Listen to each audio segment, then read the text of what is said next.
Well, so this is what I want to get into, because for others that want to connect with angels, how do you describe knowing when they're here, connecting with them? What sensations do you experience? What signs? What happens for you that you know? Is it Okay. visual, audible? What It's sensory activations happen for you? it's all of the above. When I first started sensing it, I did not again know what it was, but I would feel this comforting energy. Always walked behind me. It was always hands on my shoulder, hands on my head, a slight embrace, but from behind. And I would know this was an angelic presence there to protect me. But I always wondered, why don't they come in front of me? And it wasn't until, many years later that I realized they were doing that in doses and steps that I could accept. Because Yeah. had they walked in front of me with this huge energy, maybe Yeah. I would have felt too much pressure. Or so visually, they were not there in the beginning. I just felt a presence, but I just knew. And then I would ask, is this the presence of an angel? And somehow guide me to understand what angel it is. And there would always be a sign. I remember the first time I felt the presence of Archangel Michael. I did not know what angel it was. And I had read somewhere, in your dream, before you go to sleep, ask in your dreams for your guardian angel to show themselves. So that's exactly what I did. I was like, what angel's with me every day and who's guarding me? And I went to sleep and I literally saw in my dreams a book open, a finger point down, and a big yellow circle around the name Michael.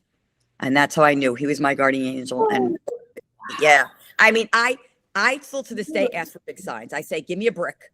Don't give me up, because I need it. My aunt used to say, you need to be hit over the head before you get something. And it's true. So I don't get those little whispers. Someone sees a feather. I do, but I ask now, can I have a brick? Meaning, give me a big sign. And that was a big one, because what could I have more than a hand being pointed at it? Right. But now, fast forward many years, I do see them. I will see them walk in during a Reiki session. I will see them walk towards me.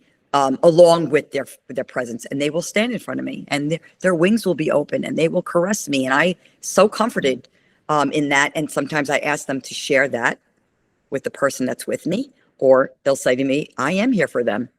No need to ask. We're here for them." But if I don't feel them and I want them, I call them in. I just call them in. Wow. They come when you call. They come when you call. Okay. Yeah. Let's rewind again a little bit, because I'm thinking of those who are, again, in the beginnings of their spiritual journeys. And there's a lot of people awakening. So like awakening to wanting to connect with spirituality and to connecting with other realms and angelic realms. So I want to rewind.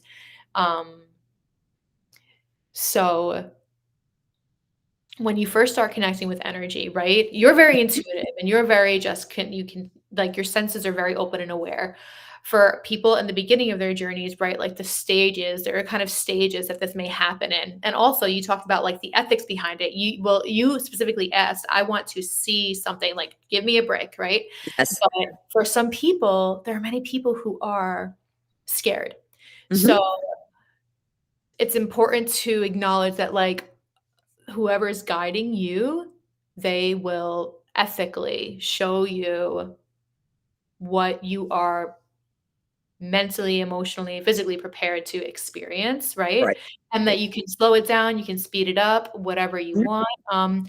And like, just going back to what you were talking about, like the sensations, like the feeling on your shoulders and your head, like, yeah, this is like, for, you guys out there, if you feel a breeze, or you do feel like a light caress, or like a flash, or just something in front of you quickly, like, these can be signs. And you can ask for specific signs. You can say, I mean, I've had a sign from Archangel Michael that was like directly like his name on a license plate right in front of me. Like, you can ask for whatever you want. Absolutely. Yeah. So, and I believe he likes to show his name, because I see that often too. Other angels will come in different ways, but when I ask for Michael, I often see his name. Yeah, I noticed that too. A nurse in a hospital will walk in, their name is Michael, or something on a TV show. So he likes us to know he's there. Maybe that's the brick message for me, but yeah, he likes to show his name. He does.